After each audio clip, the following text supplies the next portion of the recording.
Good afternoon. This is a panel about design and how design matters. And I hope this is going to be both informative and entertaining, right? Design matters in supportive housing for the tenants, the staff who work there, and for the community at large.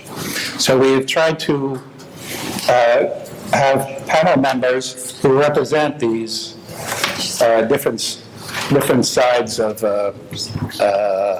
supportive housing. Oh, plus we have the government agencies that fund supportive housing and is influential in making design decisions about design. So this afternoon we're going to start with that government funding source. This is Emily Lehman. She's the Deputy Director for the Supportive Housing Loan Program at HPD. This program will have authority to loan up to $160 million this coming fiscal year, starting July 1. Prior to HPD, Emily worked as an architect and an urban planner, and she has a BS in architecture from University of Michigan, not bad, and a master's in planning from University of Pennsylvania. So Emily, if you can get started. Sure. Thank you, Tim. So my name is Emily Lehman. I am the Deputy Director of the Supportive Housing Loan Program at HPD. I'm just going to see if I can do a full screen mode here. Okay, great. So most of you are probably familiar with the Supportive Housing Loan Program at HPD already, but just to run through it really quickly, the highlights. So we provide loans to developers of permanent supportive housing with on-site social services. Our model generally is that 60% of the units are set aside for homeless individuals, homeless disabled individuals, or homeless families where the head of household is disabled. And then the remaining 40% of the units are rented to low-income community members earning up to 60% AMI, which for a family of 4 in 2015 is about $52,000 a year. In our buildings, all of the tenants, this is permanent housing, so all tenants have leases, and they pay up to 30% of their income towards rent. Our loans are typically used with low-income housing tax credits, as well as private loans and other government subsidies. And we typically are looking for projects that are at least 40 or 50 units in size. They can be new construction or renovations and on city-owned or privately owned land. So one of the things that we think makes supportive housing so successful in New York is the high quality design of these buildings. These are real assets that we're bringing to the communities, and so we really do focus on the design of our projects very early on. We try to keep our design guidelines as flexible as possible to allow creativity and specific programming for the sponsors and the architects. And so generally, we are looking to see that the project relates to and enhances the neighborhood character, that the sites are used efficiently and effectively, that spaces are inviting and promote opportunities for interaction and community building, both among tenants and building staff, as well as the broader community. And the dwelling units are livable, easily furnished, and accessible. And so we really put a lot of emphasis on high quality design, sustainability, and cost efficiency. And so with limited financial resources as a government funder, we really encourage the architects we work with and the sponsors to think creatively about how to balance these different things to create the best building possible. And so an early benchmark that we look for, specifically related to design efficiency, would be in an all-studio building. We're looking to see that the efficiency ratio is less than 600 gross square feet per unit. We're a little more flexible when we have family units involved because those are larger.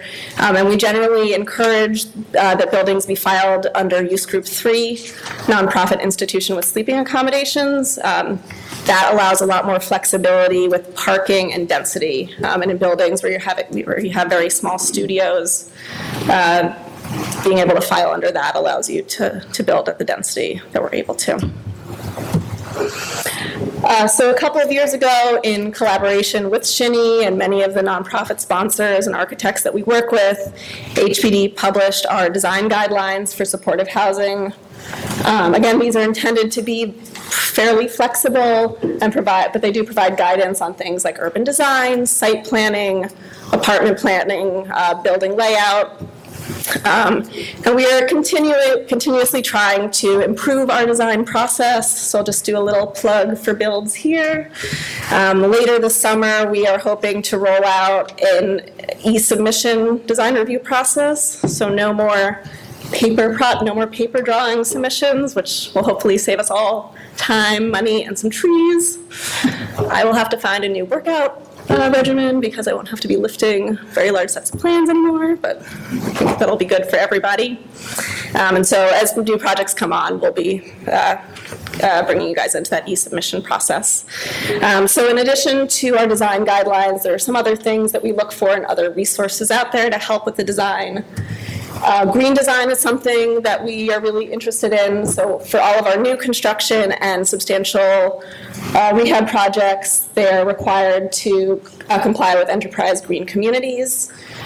For existing projects, HPD very recently rolled out a new green housing preservation program, which provides low-interest loans to promote energy efficiency and water conservation, and then we also encourage other green measures. We have several projects that have become LEED certified, and so we're always looking for creative ideas there. The city is also very interested in promoting active design. Incorporating active design can be something as simple as laying out your circulation space so that the stairs are just as prominent or more prominent than your elevator, so people are guided to use that form of vertical circulation versus the elevator. It also has to do with connecting your indoor and outdoor spaces to provide opportunities for outdoor recreation. The Center for Active Design has some really great resources on their website, such as this Active Design Guidelines for Affordable Housing, which I would recommend you check out if you're interested. And so now I'm just going to walk through a couple of buildings that have been built recently that kind of are good examples of what I've just been talking about. So this project is Prospero Hall. It was very recently completed in Manhattan. This is a great example of a more traditionally designed building that fits in with the neighborhood. It was designed by UAI. This building is a good example of an all-studio building that meets that 600 gross square feet efficiency ratio. So with studio unit size at about 350 square feet, with double-loaded corridors, we're able to achieve that ratio. So one other design feature that we like to see in our buildings is having some sort of security desk or office near the entrance, so there's somebody available on site 24 hours a day, which is an asset both to the tenants living in the building and the neighborhood. So fitting in with the neighborhood doesn't necessarily mean we always have to do traditional design. Here's an example of a more modern design building. This project is called Navy Green Supportive Housing. It is part of a larger development site across the street from the Brooklyn Navy Yard. The supportive housing piece of this was part of the first phase of the development, and construction is still going on. This entire development received a LEED Silver Neighborhood Development certification, which we're excited about. And one of the reasons I picked this building is I thought they did a really interesting job of integrating circulation space and community space, connecting the front entrance to the inner courtyard. So this, the picture in the bottom right-hand corner is what they call the Rampatheater. And so there's a 42-inch grade difference between the front entrance and the rear courtyard. And the way they allow people to travel through the building is through this Rampatheater. So we're combining circulation space and common space, which I think is kind of cool. Here is an elevation of the supportive housing building with the rest of the development, as well as how it looks on the street, across the street from some older brownstones, older housing stock in the neighborhood. This next project, this is a pretty small project. It's called True Colors in Manhattan. It's about 30 units for LGBT youth. I picked this project for a couple of reasons. It's on a pretty small site, so there are a lot of constraints with constructing it. But I also thought they did a really fantastic job of, with one of the design challenges we often face when we're trying to balance design and cost efficiency. So the question of where to put your social service space and community space is a question that often comes up. On the one hand, it makes economic sense to put it in the cellar because you don't necessarily have to have windows for those spaces, whereas you have to have that for apartments. But we really want these spaces to be accessible to tenants in a place where we know that they're going to use them. And so, do we lose a unit to put it on another floor? Do we put it in the cellar?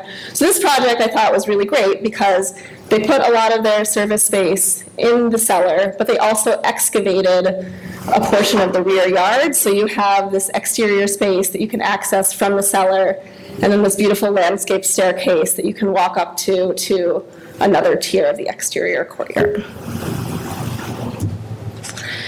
This is the Christopher. This is a rehab project that Common Ground owns and operates. The architect was OCV Architects. This is a former YMCA building. I picked this project, I think, is a really great example of renovating an existing building in a very effective way to really promote the common space. So when you walk into this building, there's this really large double-story lobby with lots of open space and lots of seating that tenants can use. Staff offices loop around the lobby, and so there's just a lot of opportunity for interaction with tenants and staff, and creates great opportunities for building trust and a good sense of community. And then the last building I wanted to highlight is a project on 3rd Avenue in the Bronx. This project is under construction. It is a modular design building, so we're seeing how that goes, but it's pretty exciting. It's an innovative design. And I also picked this. I thought this was a good example of a building that incorporates active design elements in it. So, in this building, the stairs and the elevator are flanked next to each other, so they share equal prominence. So, tenants can use either. They have bike storage up at the front on the ground floor to make it easy for tenants that might want to use bicycles. And then the architect chose to put the common space, the multipurpose room next to the outdoor space. So it just creates a lot of opportunity for different types of interaction with interior and exterior recreation space. So just scaling out a little more broadly, so how does supportive housing fit in with the broader affordable housing in New York City? So for many years, we were producing about 500 units of supportive housing a year. In 2012, HPD and many of our government partners joined together to announce that we were going to be doubling production, so 1,000 units a year. And now under Housing New York, which is Mayor de Blasio's new housing plan, there is an even increased focus on developing supportive housing, so we're hoping to increase our production even more. As Tim mentioned, we are hoping to be able to make loans of up to $160 million next year, which is our largest allocation. So we're always looking for new, exciting projects, and we hope you'll send them our way. That's it. Well, thank you, Emily.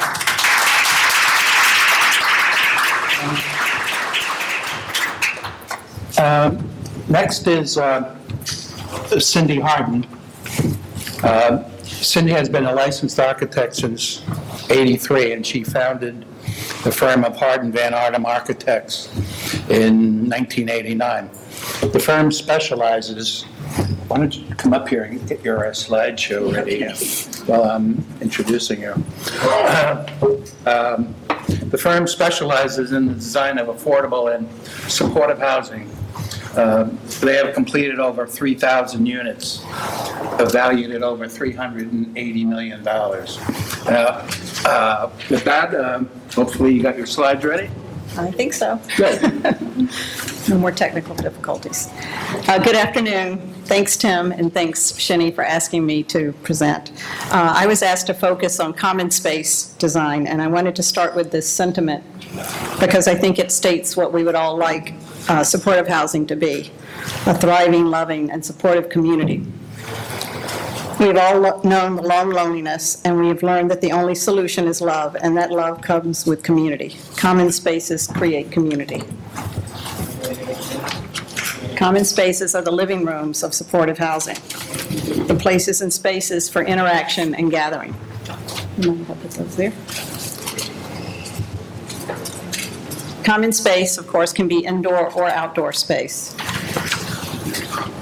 And the design of common spaces and outdoor spaces should never be an afterthought, but should be carefully planned and programmed. Common space can include meeting space, workspace, such as computer rooms, and fitness spaces. And outdoor common spaces can include both passive and active spaces, depending on the residents being served and programming requirements. And common space can be located throughout a building, sometimes by simply providing spaces for people to sit in a lobby or to gather in a corridor or to sit in an elevator lobby, and simply by providing recessed apartment entry doors where you have some space for people to stand and chat for a couple of minutes in the hallway.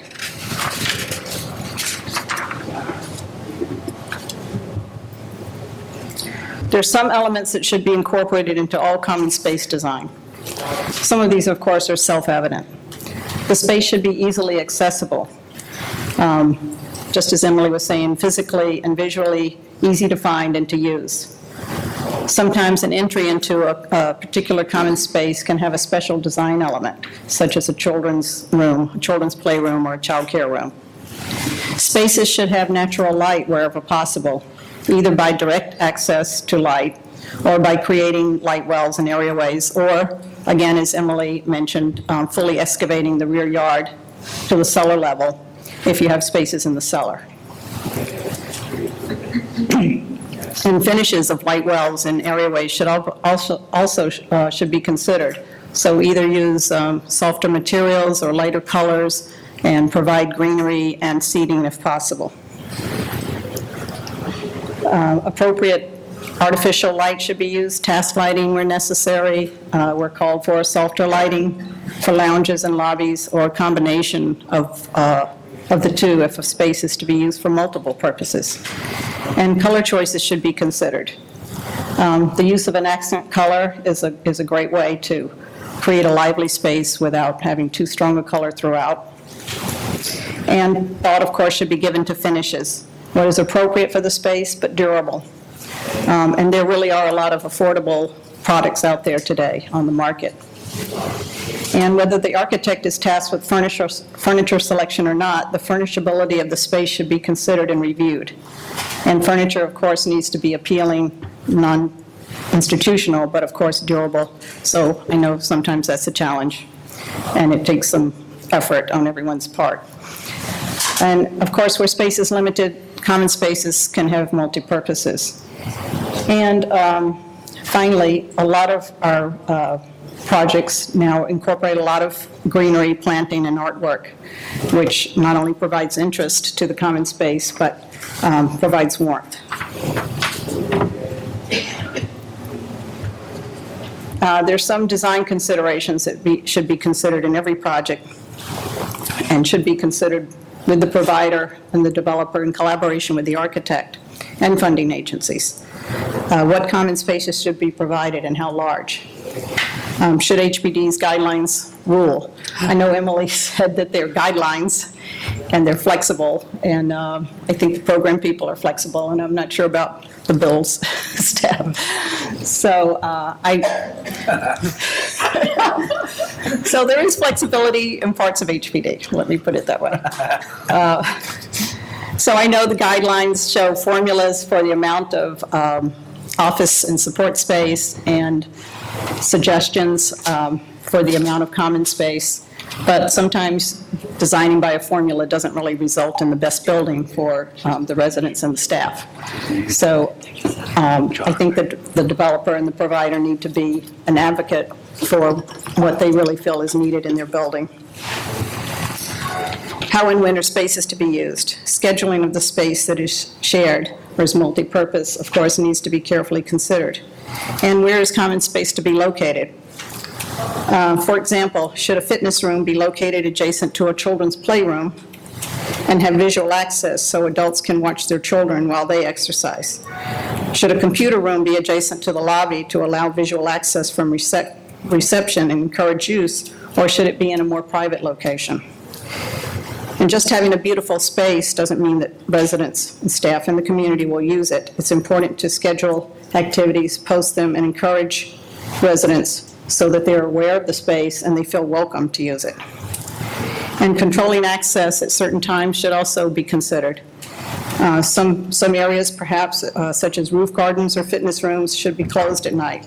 So it's important to discuss hardware functions with the architect or key cards and programming. And, of course, security is a big issue, and a lot of our more recent buildings have had a lot of security cameras installed, and I think that's something to really consider also. When are there too many cameras, and really, where should they be? And, of course, again, the selection of finishes and furnishings should not be an afterthought.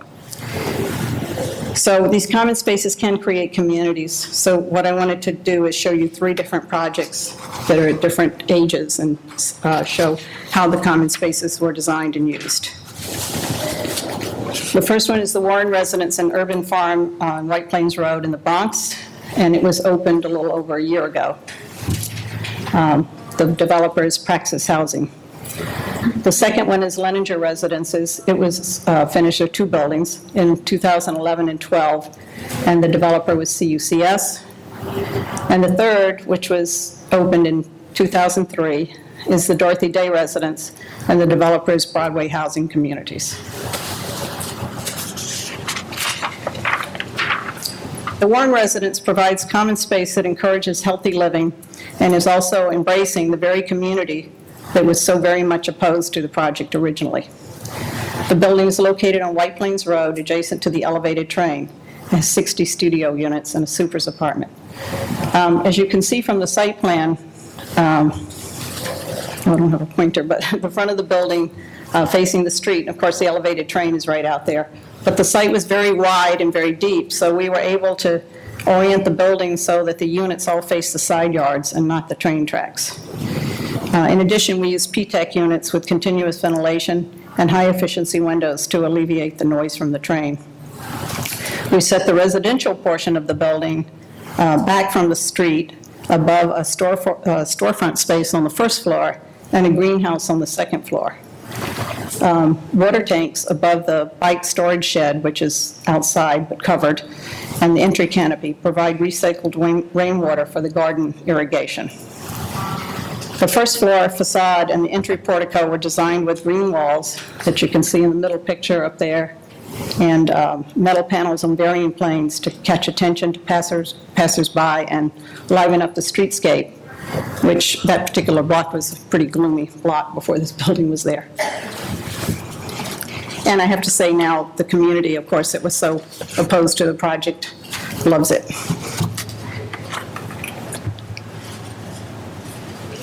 The second floor greenhouse was just utilized this spring as the building was finished too late last year to really get it started. And so the plants are now being transplanted to the farm or the garden. Praxis has done a great job of welcoming the community, including the Horticulture Society and members of a local community who wanted to start and maintain a pepper patch as part of the Bronx Hot Sauce Project. The greenhouse is 1,100 square feet, and it can be accessed through a stair from the storefront, and also at times from the residential stair, which is located right on the other side. But that's, of course, controlled, so people aren't able to go in and out all the time. And the other thing that I think is great about this project is people passing by on the train can see the greenhouse and see what's going on there, and they can see the water tanks. The first floor of the residential portion was raised a few feet to lessen rock excavation and is accessed via steps and a ramp, shown in the red there.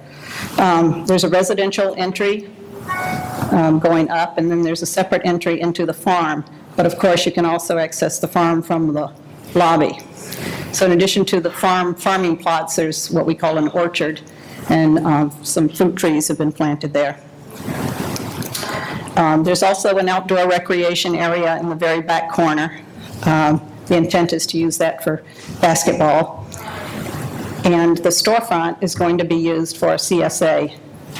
The north side of the lot, which is also very wide, is going to be a farmer's market. You can see in the bottom picture on the right. So it has its own separate entrance, and that'll serve the community. I visited the site a few times in the past few weeks, and every time I was there, almost every time, the gate to the farm was open, and people from the community were coming in and enjoying the farm and talking to people. And it's just seems to be thriving in the community. In this building, the social services were put in the cellar, and so are the lounge and computer room and teaching kitchen. I honestly really wanted to connect the first floor lobby with the lounge by having an open stair off the lobby, which I think encourages people to go down there and see what's down there. Unfortunately, HPD wanted us to squeeze in another unit up there, so we weren't able to do that. And I kind of feel like it would have been a better thing to have done. But so that's why I don't always think. I don't know who that was, Tim. That was me. One of our few fights we had. But the spaces, the lounge and the computer room and the social service offices open up to a very wide areaway that also provides access to the backyard. And even though we were squeezed, we wanted to have more mechanical space. That got squeezed, and we weren't able to provide our farming storage area in the cellar, so we were able, with the contingency money, to put a storage shed in the back of the site, which also has rain barrels using recycled water. The second project I want to talk about is Leninger Residences, two buildings located on the north and south side of East 179th Street and Arthur Avenue in the Bronx. So the buildings were oriented so their entrances are across the street from each other, and they allow access to each building for tenants to use the shared common space.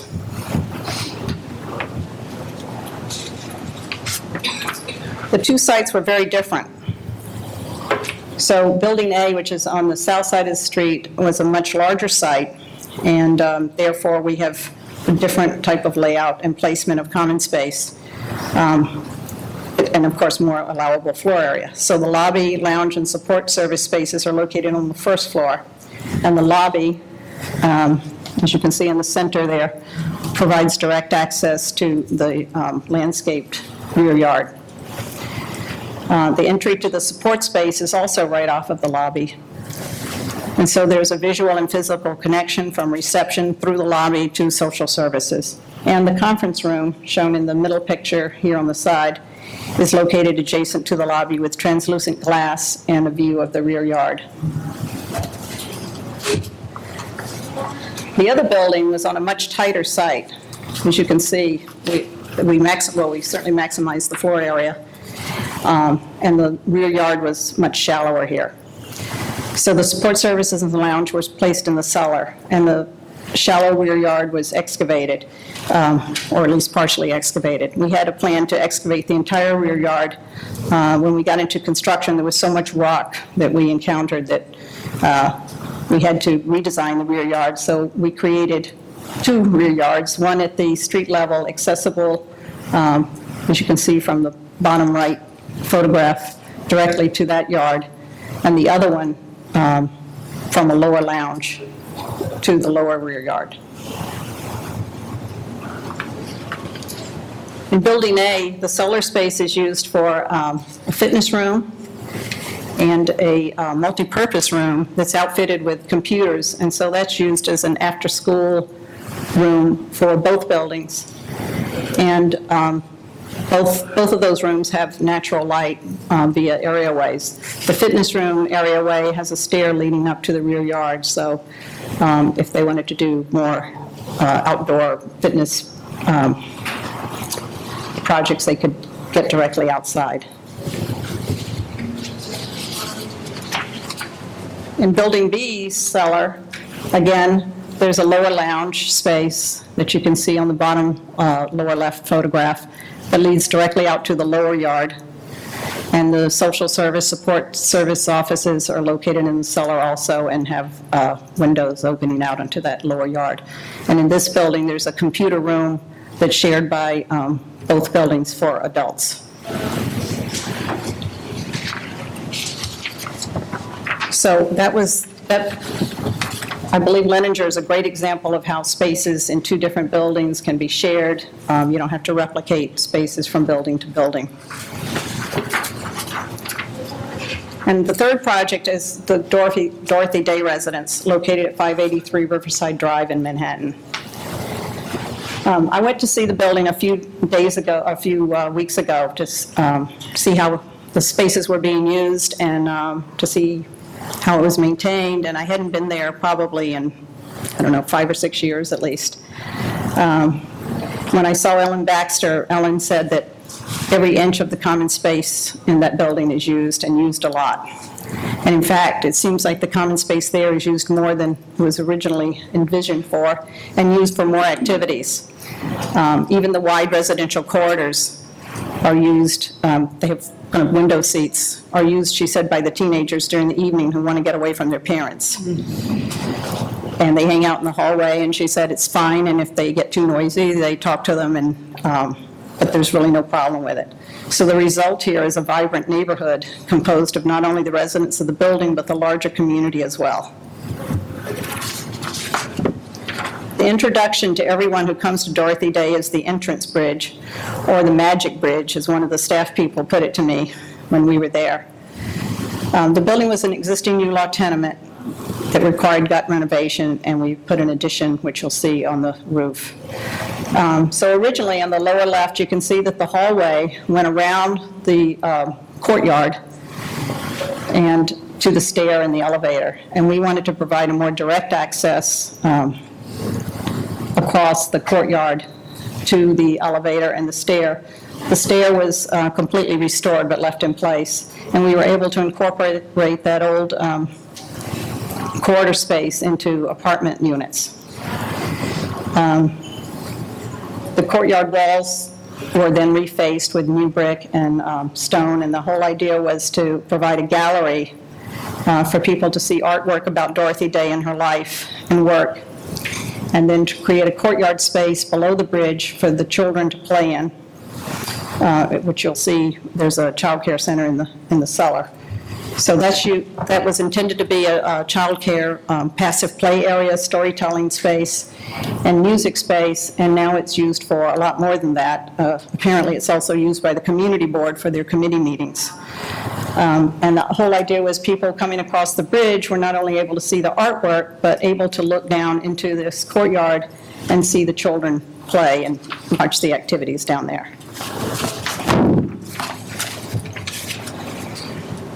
The Childcare Center is located in the cellar, and each of the 3 classrooms have access to windows and/or skylights. We extended the building on the top, and so on the north side and on the east side, to take up the entire lot area at the cellar. And of course, this was allowable because it was cellar space.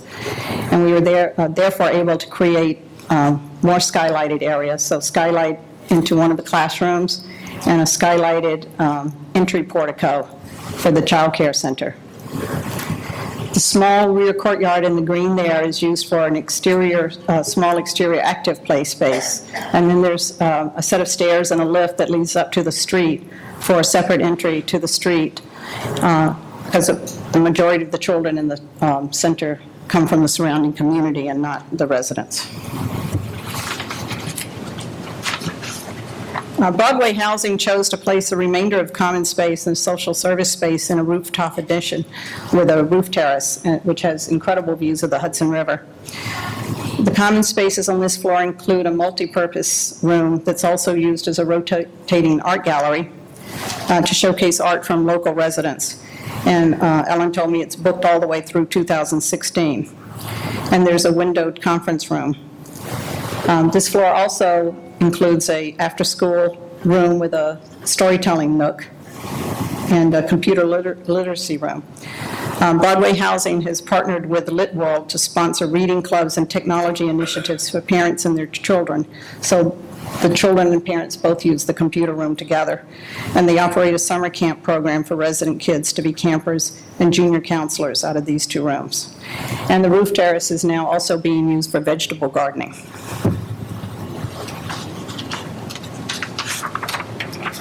So when we were there a few weeks ago, everyone we met spoke movingly about the building, how beautiful and respectful it is, and how well the spaces are used, even for weddings. And they also spoke about how the residents in this building have formed deep and caring friendships with each other. So I wanted to end with this. There's a quilt hanging in the elevator lobby with a story done by the children called "Where Do Neighborhoods Come From?" And they called this their neighborhood, and they called each other neighbors, and they were all very thankful to House 583 for their first experience of a neighborhood where neighbors were also friends. And that is the true story of where neighborhoods come from. So for me, that's what it's all about. Thanks.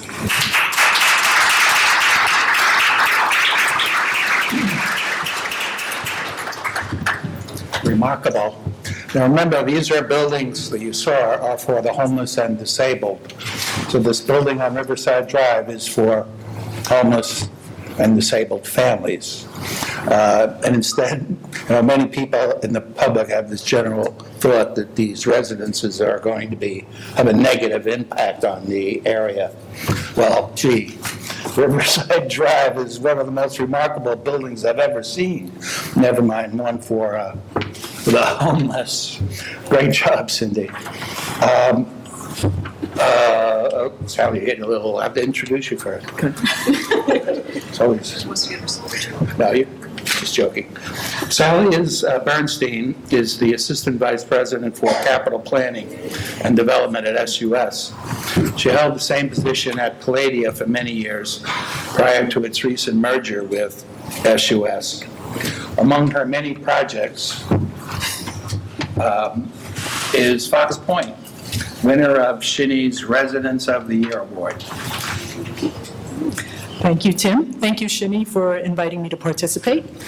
We heard so many wonderful and exciting ideas about new projects, but I also wanted us to think about thoughtful design in your existing portfolio, because these existing buildings have challenges and they too need thoughtful design. What are some of these challenges? Your building could be old and worn. There could have been flaws with your original design, or dare I say it, some good design could have been value engineered out. I think we heard a little reference to that before. Over the years, your resident population may have changed, or their needs may have changed. There could have been damage to your building, major flooding, for example. Don't let an opportunity like that go to waste. And I also wanted to say a special word about clutter.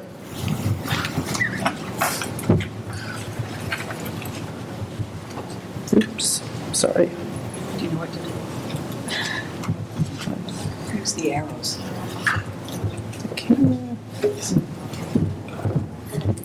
Yes, no, I got it. I've seen buildings that have had beautifully designed spaces, and they've had boxes, they've had stuff that got kicked out of the boiler room, large, unwieldy things. They sometimes make their way to your common areas. This is something you need to address. You really need to look at your storage. Perhaps in a redesign, you could address your storage needs, but it is something that can undermine even the best design, and you don't want to redesign your redesign. What works in a common space? What works in an existing building? There are a lot of stakeholders who would be happy to tell you. First and foremost, the residents.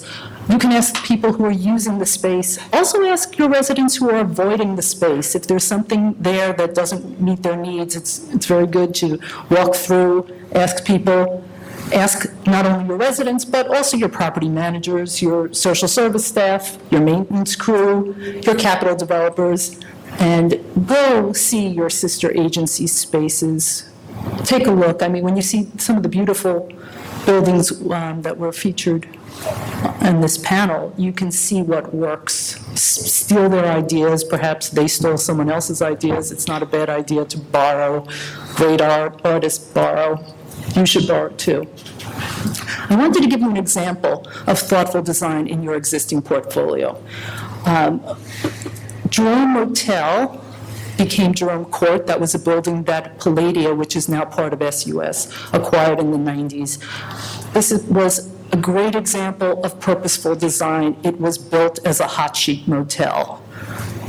Now, this is the part where I say Tim O'Hanlon was extremely familiar with this building. And so it was closed as a public nuisance. It was a site of criminality. It was designed to be a site of criminality. We renovated it, and it became Durham Court, but even looking at this facade, you see the absence of windows. Why? The idea was that you would drive in. You can see, I don't know if you can see, but that's the number 4 train right in front of the building. The whole concept of this building was that you would drive into the building or take the subway. You would commit whatever it is you came to do, but at the very least, drugs and prostitution were cited in the nuisance complaints. And you would make a speedy getaway. Prying eyes were kept out. And for us, as a supportive housing developer, the challenge was designing a building that established a sense of a community in a building that was expressly designed not to have a sense of community. Well, one of the things we did, you can see those are the individual units. Their windows are facing the courtyard. That was a parking lot. In the original renovation, we put in a beautiful garden. It's really nice. I was there this week. It's used, it's beautiful, but it wasn't enough. It's a garden. It's not, in the wintertime, people are not going to hang out there. We had some underutilized social service space, and we developed a tenant lounge there, but in a kind of haphazard way. When I look at this picture, I think one of its most prominent design features, frankly, is the ugly lighting.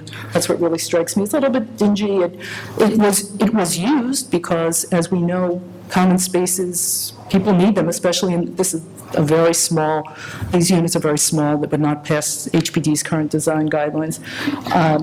Little unattractive. Fortunately, it was saved. Alpha Workshops had an RFP. They're a not-for-profit that trains people with AIDS and HIV in the decorative arts. Many people here may be familiar with them as the renovators of the Prince George Ballroom. And they came in, and you can start seeing their color plan. It's unfortunately not a great slide. It doesn't do justice. And just because you have a dingy room that is used improperly for storage doesn't mean you can't have some other item from that checklist. We had a water main break. Fortunately, it happened before they began any real work.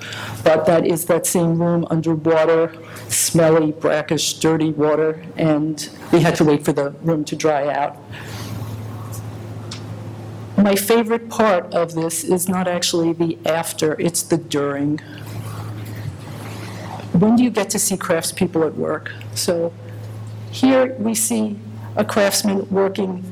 What's the point of these little, tasty-looking gingerbread men? It's just to add a sense of wonder and play and beauty to this room. This is what this man is doing. He is making decorative elements. And if people are hungry for a snack, I guess this will look increasingly like gingerbread men getting sprinkled. And here they are. They're just transforming a dull wall. That's all they're there to do, is just to make the space nice. Another item, add some vibrant color. And as I mentioned before, the nicest thing about Durham Court was this beautiful garden. So here they are expressly making a floor covering to bring the garden inside, using that as inspiration. And the point is to take a place where in your home, maybe you choose to use a rug. The rug would pose a trip hazard to some of our residents. So here, it is just designed to bring beauty and fun to our space and to do so safely. What you end up with is a place of visual interest, lots of decorative elements. It's a dark space. We have some task lighting. And ultimately, it's a warm, welcoming, and playful space that is really a pleasure to be in. Well, what are the benefits? Obviously, the residents benefit. It improves their quality of life. It improves their housing stability. It improves their sense of community. For me, as a housing developer, it's a privilege to take real estate and use it for a better purpose. I think that's probably true of a lot of people in this room. It's just gratifying to improve space. It helps our relationship with the community. It showed that we were making a continued investment in our building. It wasn't just a hit and run. We had great ideas, but more than a decade later, we could go and continue to invest in the space. We had a little party. We invited the community board. It's very nice to invite them without asking them for anything, feed them, show them what we do with our buildings after a decade. And I would like to leave you with the quote from a staff member describing what the improvements to space can mean to them. She said, "We realized that a lot of us were coming to the space after dealing with tough client issues. It's really cheerful here. It energizes you when you're having a tough day." So, thank you.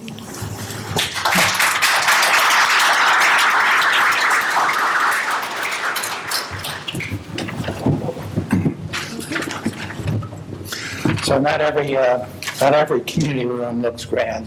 Sometimes you have to work with very limited resources in a fairly dismal room. I'm trying. Are you doing it from the side? Oh, sorry, Tim. No.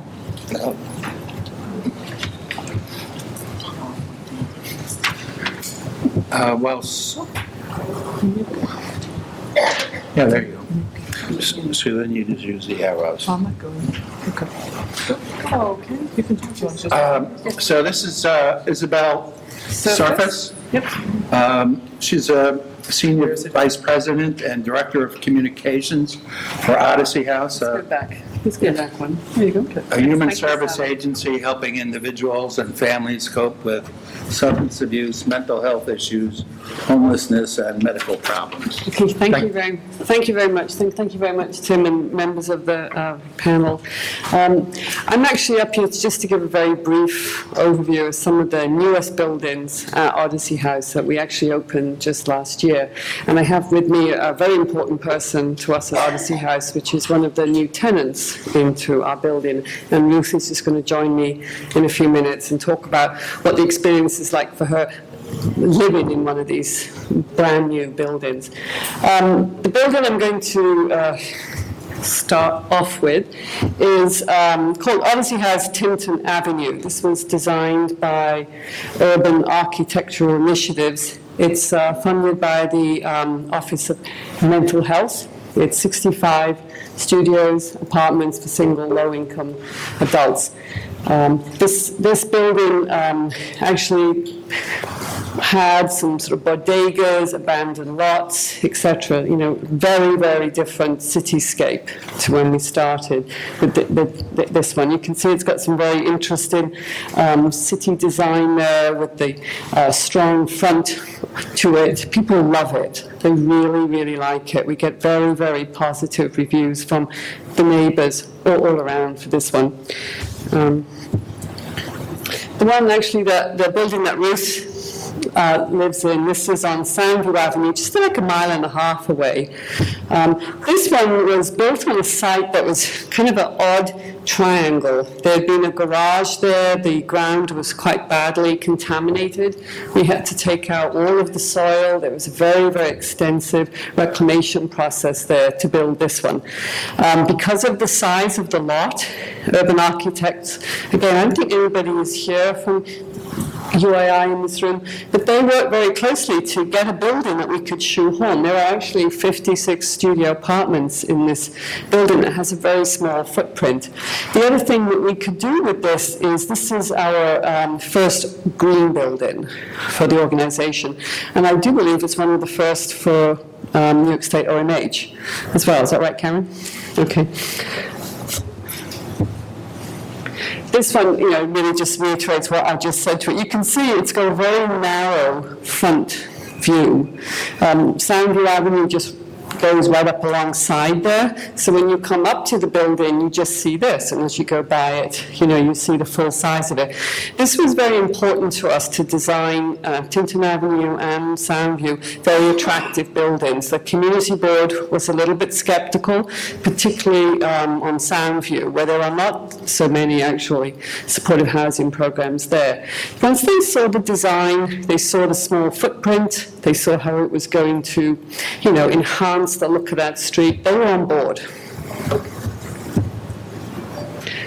I was listening to my colleague here from HBD talk about the checklist that you want to have when you design a building. And so I was very pleased to check off green, active design, security desk with an offices right on the front level, high efficiency appliances and lights and lots of natural light trying to fit into the neighborhood and the landscape yard. These buildings both have all that. This one actually has more than some because of the green construction. This gives you a little view of the backyard, where we didn't have a lot of outdoor space, but the space we had, we were filled with planters, and throughout the year we have different things growing there. And there's also a walkway that goes above it, which again gives you more space for your backyard. This is the backyard of Tinton Avenue. Very small space.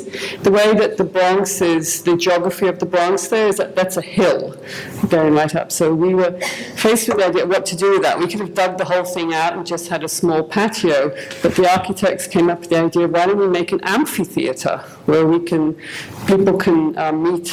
We are ambitious. We would like to put plays on there. We'll see. We haven't done that yet, but I think we will. This is the one of the inside common areas for Tinton Avenue. You saw it from the outside on the street in the first slide. Those windows are a very strong architectural feature. And to help with green efficiency, they open, which is unusual really in buildings, that you can have a window that actually lets in some natural, some air. Both of these buildings, in fact, all of the newer residential, either the housing programs or the treatment programs at Odyssey House, have gyms. And you can see sort of a little idea. We have a lot of art up on the walls in these as well. All the art that you've seen in these views I've just showed you are by clients in our residential programs. This is actually a much better view of that. This is the Tinton Abbey lobby. This comes from the front desk. Again, I know the architects, talked about bringing the lobby and the stairway into the building. Both these buildings are great examples of that. And we encourage people to use the stairways. They're very nicely lit, fabulous art, again done by clients in Odyssey House. Self-explanatory, they have kitchens and communal laundry. And this is one of the views into an apartment. These are all single occupancy apartments. And Ruth, who's with me today, there she is in her apartment. And she's going to talk a little bit about living there. Because we can design some very nice things and put in a lot of great services, but if our folks that live there aren't happy, it's not a lot of point. And we're sort of very pleased that Ruth has agreed to talk about her experience. Do you want to come up, Ruth?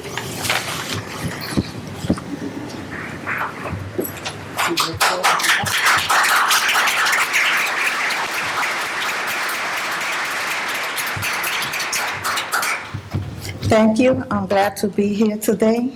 Bear with me, please. My name is Ruth Santos. I am 57 years old, and I have been diagnosed with major depression disorder and PTSD. I was born in Puerto Rico, raised in the Bronx. For 30 years, I lived in an apartment building at 165th Street and the Grand Concourse. It was my home. It was my place where my children grew. But a few years ago, I had to leave it. In 2009, my 28-year-old daughter was killed by a hit-and-run driver in front of the building. I became depressed and everything fell apart. Before my daughter's death, my children and I had a good supportive relationship. My depression made me unable to take care of them or even take care of myself. My relationship with them suffered. Shortly after the accident, the landlord abandoned the building and a new owner took over. Unwilling to give new leases to the tenants, the depression caused by my daughter's death was too much for me. Tenants had to go to court and fight for their apartments, but I didn't have the strength to fight for my home. With tears in my eyes and pain in my heart, I put whatever I could in storage and said goodbye. Till this day, I miss my apartment. I didn't want to be a burden to my children, and their father is married to another woman, so I stayed with friends for a year. In November 2012, I went into the shelter. A month later, took me to Susan's Place, a transitional residence. A shelter is no place for anyone to be. I felt insecure and unsafe, not knowing if I was going to get a bed until 10 p.m. All the fighting, individuals stealing from each other, and unsupported staff being homeless worsened my mental health. I often had suicidal thoughts and didn't want to be around people. I felt hopeless and sad all the time. In January 2014, I came to Odyssey House. The apartment is not big, but it's my own. It's comforting to have my independence back and some stability in my life. The staff and security guards are helpful and have treated me nice. I still have bad days sometimes, but things are getting better. I'm taking my medications, and my relationships with my children and grandchildren are improving. The city should have more places like this one, not only for the homeless, but also for those who are going through depression and live with family or friends, but they need their own little place to call home, where they can be at peace and feel like they are human too. I thank God every day that I am no longer homeless, to give me the strength to keep going forward, so I can be there for my kids and grandkids. I call my place my little cottage. Odyssey House is a place many people would like to live. As you walk towards the building, you see the big glass windows. You walk inside where there's a seating area where guests can sit and wait. Odyssey House has made me feel better. Sometimes I don't feel like going out, so there's a laundry room where I can wash my clothes. There's the gym with all the equipment you need to work out. As you get off the elevators, there's also seating area with big windows. Since I live to the rear, in the winter, I sit in this area to see the snow, and also when it rains. In the winter, when you go out and return home, your apartment is nice and warm, and in the summer, nice and cool with the air conditioner. The backyard is a place where you can sit, read a book, eat your lunch or dinner, and enjoy a moment of peace. Or walk around and see the nice flowers and the vegetables that are growing. Some tenants like to sit in the residential area, watch TV with other tenants, or in the dining room where there's also a TV. The construction of the building, inside and outside, are very nice. I have felt better since I moved into Odyssey House. I have my little place where I can cook, have my kids over and my grandkids on weekends stay over to sleep and spend time with me. For the past year, I have felt safe. Thank you so much.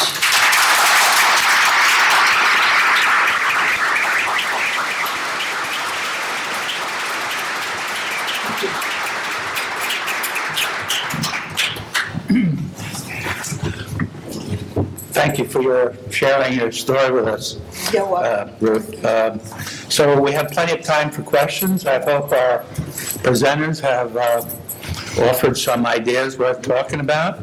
So do we have any questions you'd like to address to the members of the panel? Well, so Kathy? I've heard a lot about community space and neighborhood people and seeing children and art and all that. Did anybody have any ideas about how to place like the management office and the social service office in the common space? You know, specifically, like where should the management function be? Should it be part of it or should it be rigid? Or anyone have any experiences with that? I'll respond. And actually, I meant to say this about the White Plains Road project, but I was worried about my time. The management office there is on the first floor off the lobby. So the idea there was the security or reception entry areas on the corner as you come in, so that has eyes on the street, of course, and eyes on the entry. And then right across the lobby from there is the resident manager's office. So the idea was not only to have that right on the first floor where there was a connection, but also to have another set of eyes there on the first floor. And then do they have social services in a separate location? Their social services are in the cellar in the back. Yes. So for that one, I can speak to that. But, you know, I know a lot of it has to do with what the developer and the provider, you know, are doing, who the residents are, what kind of programs they're having, what their thoughts are on it. I just asked because we just finished a building and we changed the way we were going to do the spaces, and we ended up putting the management people, I mean, it's a person and a half, next to social services, and where like the laundry is and the multi-purpose room. The idea being that like everybody that dealt with tenants would kind of be in one area, and they would kind of, direct tenants to go to the other function. But I don't know, nothing's perfect. Yeah, the general challenge, with spaces down in the basement is to make them attractive. I've seen offices which are in a basement and are not attractive. Now, these are places where people put in a 40-hour week. So you want to keep them, happy. An office or even office area with no windows is not a good idea, nor do I think a community room in the same circumstances. So in the projects we saw this afternoon, there were some solutions. So one is these deep light wells. So in the Bronx, they come naturally because the unequal elevations. So a light well works. Then you have the open staircase, so that would be in the situation where from the first floor lobby, you had a large opening down into the basement with a stair. Cindy remarked during her presentation how, HPD objected to that open stairway in one circumstance. But that was me in another prior job. So, there's always this pressure to maximize the number of units that you can get, because the cost of a project is divided by the number of units. The less units in the same space, the unit cost goes up. And sometimes there is no good solution. Having a community space or offices in the basement doesn't work because it's not really possible to get a light well or an open stair. And these places, in supportive housing, of course, in particular, these are important spaces. Right? They're what separate it from ordinary residential building from what is supportive housing, which is caseworkers helping, tenants with the task of independent living.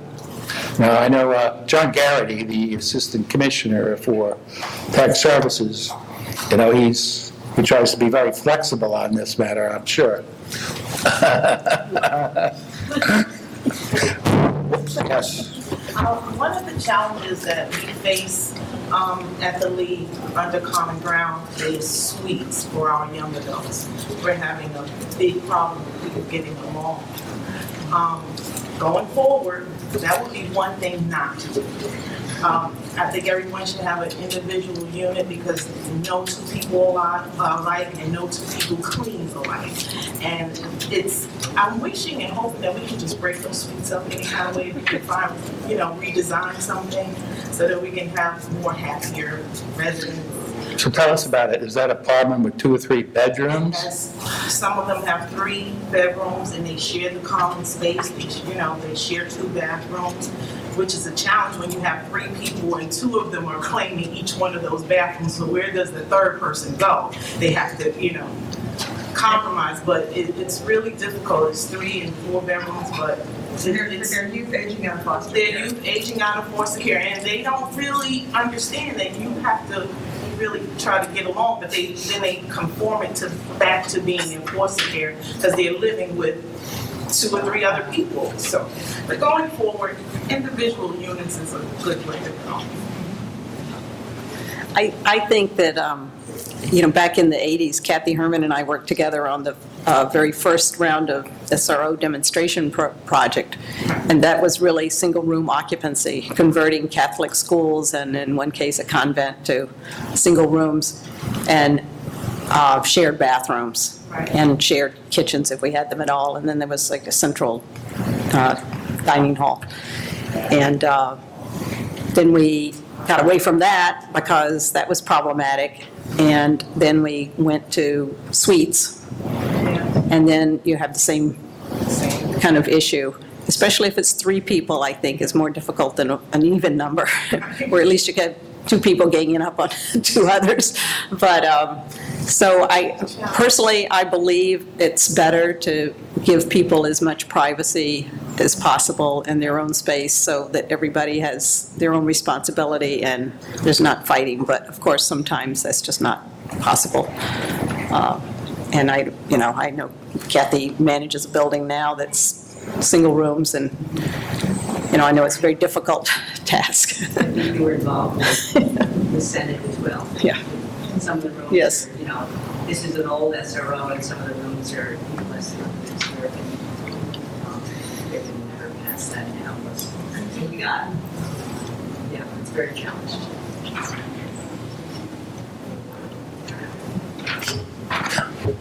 Hi. Hi.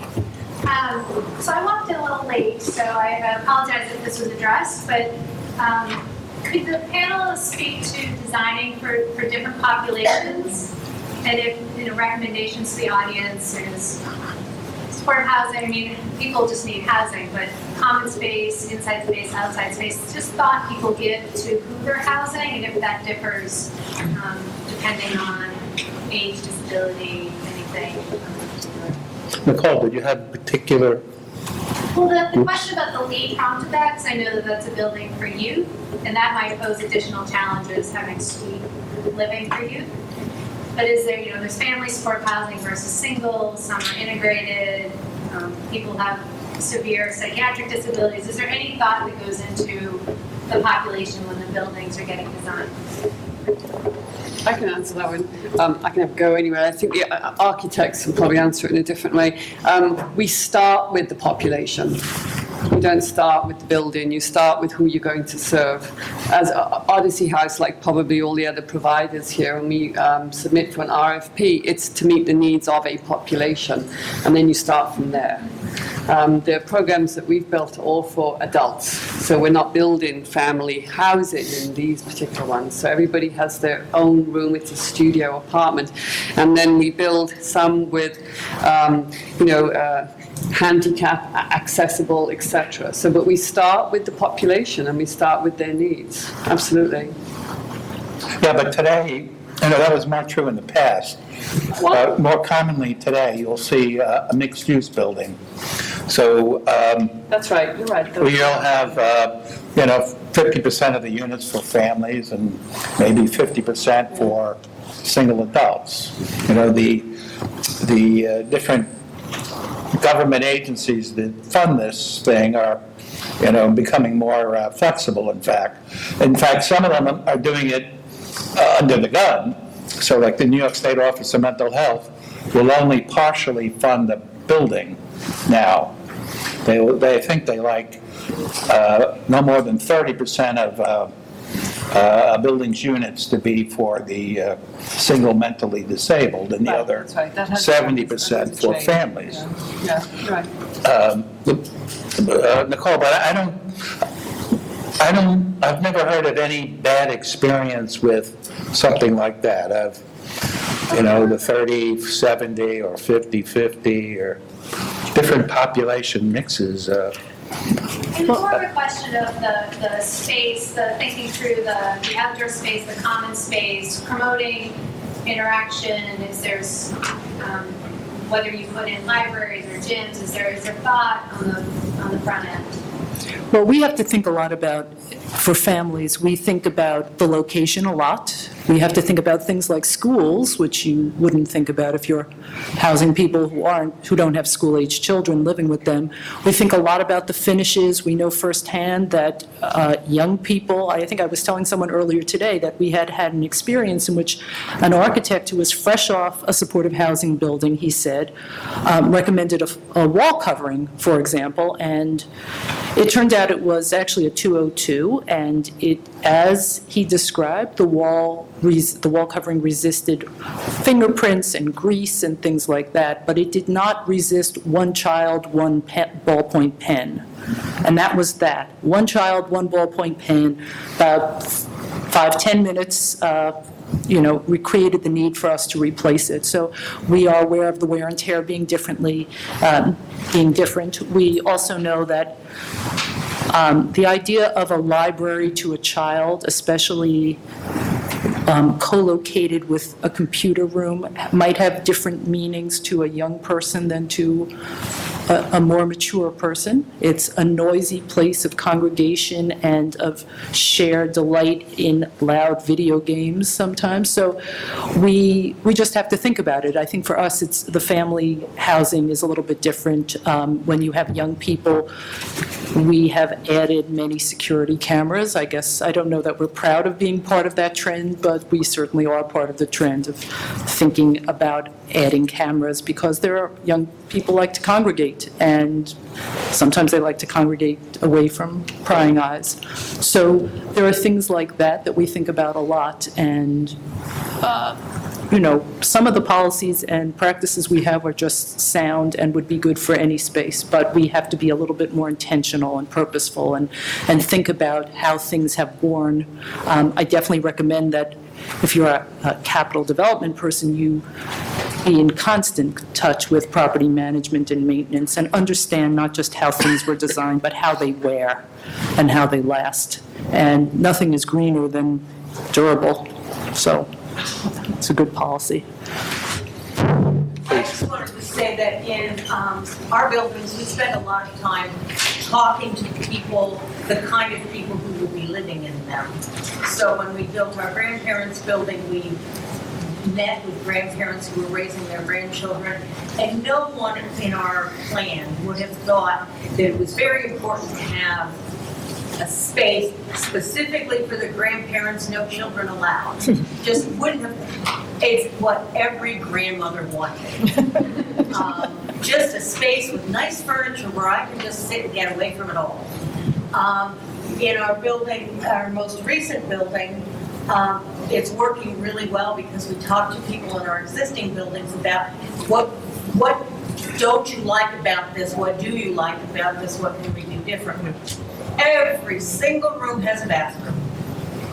That was the bone of greatest contention. I don't want to share a bathroom. So we found out really interesting things by talking to existing tenants about what they like and don't like, or we never built a building for grandparents raising their grandchildren, so we went out and found grandparents raising their grandchildren and asked them what they most wanted. And what they didn't want. And so we came to, buildings work better and better each time we do one because we have more information from the people who are living there and working there. What kind of building was it that didn't have bathrooms? And was this an SRO? We have SROs. People don't like sharing bathrooms in SROs. We have adult homes. People don't like sharing bathrooms in adult homes. People don't like sharing bathrooms. So yeah, I mean, when we have studios, they have bathrooms, but we didn't necessarily inherit buildings that had bathrooms designed that way. But if we're ever going to do new construction or even renovation, we're going to look at bathrooms very carefully and say, yes, everybody gets one.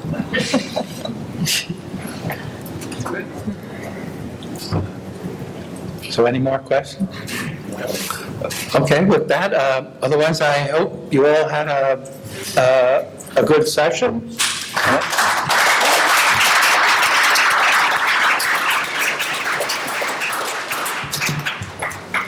Thank you. Thanks, Ruth. That was great.